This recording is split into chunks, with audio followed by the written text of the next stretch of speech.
I do not think that the term Iron Curtain could be applied to the Russia-US relations at the current stage, Lavrov said in an interview. The minister, however, pointed to problems in bilateral relations and a number of unfounded anti-Russia actions by the United States.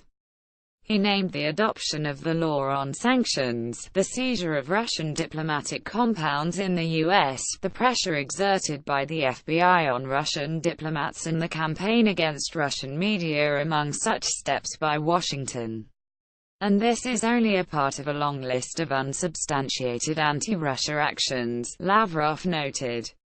The Russian minister provided his own stance on the situation, saying the United States was going through a new outbreak of McCarthyism, which American society has not yet developed immunity to. Read more. Russian FM hopes EU to stop being under Russophobic countries' thumb. The comment follows the December 20 U.S. move, imposing sanctions against 5 Russian nationals including the head of Chechnya, a Russian republic in the North Caucasus, Ramzan Kadyrov, under the Magnitsky Act. According to the U.S. Treasury's website, sanctions were also imposed against Yulia Marova, Andrei Pavlov, Ayub Katev and Alexei Sheshnya. Russophobic hysteria. But I personally believe that just like once everyone in the United States became tired and abandoned the witch hunt organized by Senator Joseph McCarthy, in the current situation there will be a sobering up and recovery in the bilateral relations. Even though time will have been wasted in vain, Lavrov concluded. He went on to say that the Russophobic hysteria in Washington has already become paranoid. Read more. Anti-Russian campaign may intensify ahead of presidential election. Lawmaker. There are many problems, both old and new, or more precisely, artificially created ones in the relations between the two states. The main one is Russophobic hysteria, which has engulfed Washington's political establishment, and has literally already become paranoid in nature. It does not allow us to move forward in areas important for our countries, provokes additional tension on the international arena, Lavrov said in an interview. However, the minister stressed that Moscow was not planning to fuel confrontation with Washington, though it would retaliate to any aggressive actions, adding that despite growing anti-Russia sentiment in the United States, the Russian side was acting pragmatically. We respond to aggressive attacks, but we are not going to spur on confrontation. We will continue to consistently and vigorously defend our positions by bringing our colleagues in Washington back to the fundamental principles on which a bilateral dialogue should be built. The main one among them is the consideration and respect of each other's interests. Without this, it is simply impossible to improve relations, nor are we likely to cooperate effectively in international affairs, Lavrov stated. Speaking about the dates of a possible new meeting between the Russian and U.S. presidents, Vladimir Putin and Donald Trump, Lavrov noted that the issue has not been discussed, noting, however, that contacts between the two presidents had intensified lately, and were not limited to only one topic, but covered a wide range of issues on bilateral and international agendas, including the situation on the Korean Peninsula. Dates for holding another personal meeting have not been discussed, Lavrov said, when queried on the matter. The minister recalled that the two leaders had held talks on the sidelines of the Asia-Pacific Economic Cooperation APEC summit in Da Nang, during which they had adopted a crucial joint statement on Syria. After that meeting, Putin and Trump held phone talks 3 times, on November 21, December 14 and December 17, according to the minister. Positive example of cooperation. Lavrov has mentioned the recent prevention of a terrorist attack in the Russian city of St. Petersburg as a clear example of successful cooperation between the country's intelligence services, adding that the dialogue with the U.S. administration was carried out through various channels. In a recent telephone conversation, Russian President Vladimir Putin thanked U.S. President Donald Trump for intelligence data from the CIA Central Intelligence Agency, which helped arrest terrorists who were plotting bombings in the Kazan Cathedral of St. Petersburg and elsewhere in the city. This is an example of real collaboration between Russia and the United States, Lavrov said. On December 17, the Kremlin press service said Putin spoke with Trump by phone to express his gratitude after the CIA provided information that terrorists were preparing attacks in St.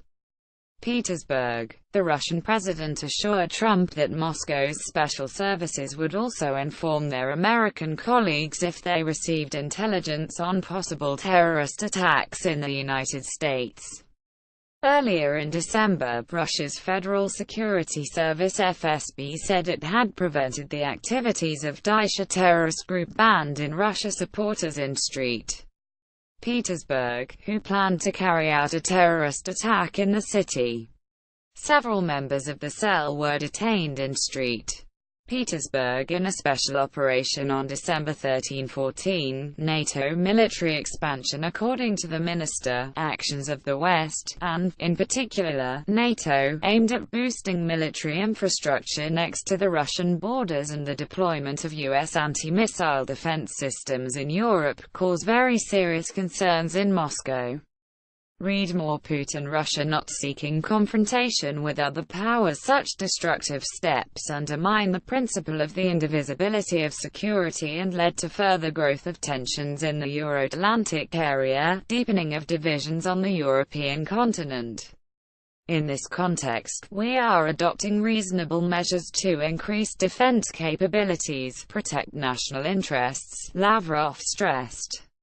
He continued by saying that unlike the alliance, Russia doesn't strive to create military bases abroad. Unlike a number of countries, we are not supporters of military expansion. Setting up bases abroad as a projection of strength, including in Latin America, is not a goal in itself for us, Lavrov said.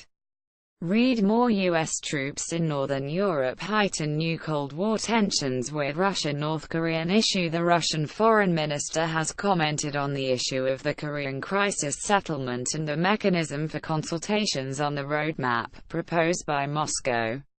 Read more. Seoul not ready for outcomes of possible U.S. attack on North Korea. Analysts. For our part, we are seeking to maintain them contacts on the highest possible level. Naturally, we have worked out a mechanism for consultations on the issues related to the implementation of Russia's roadmap for the Korean settlement, Lavrov said.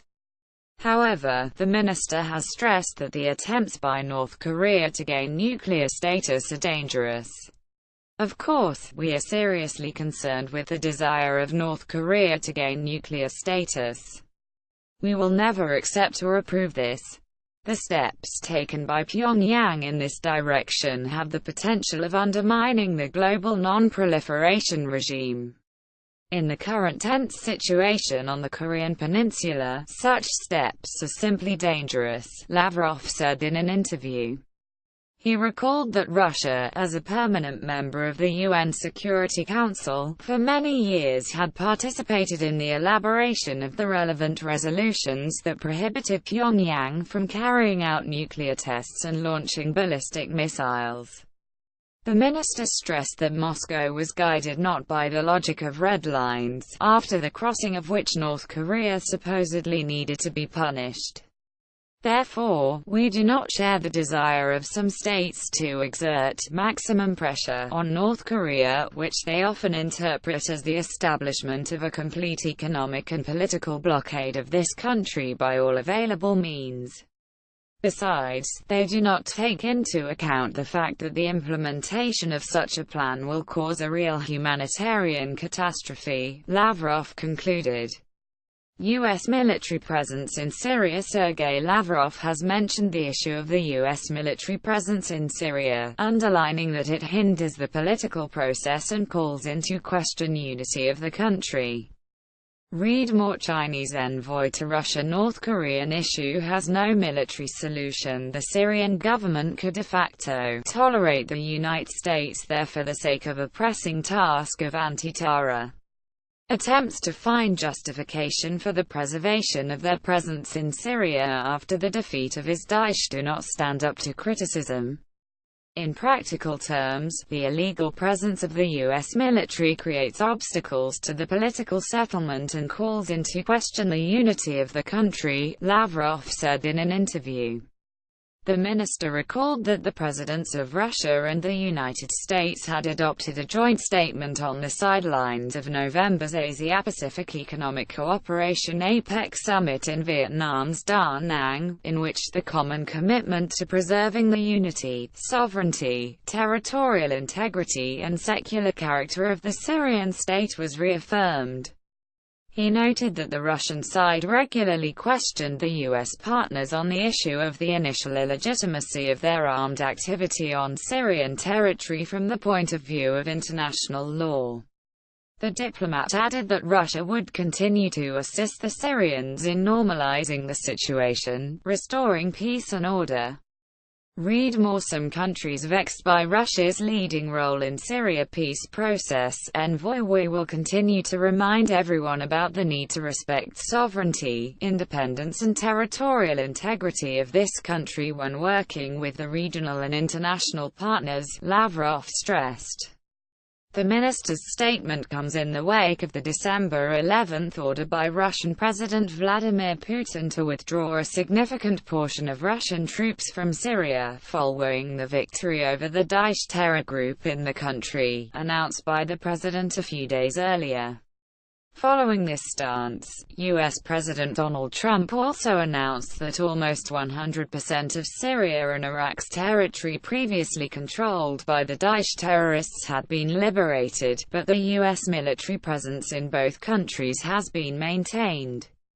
Read more. U.S. engagement with Russia contributed to Daesh's defeat in Syria. McGurk.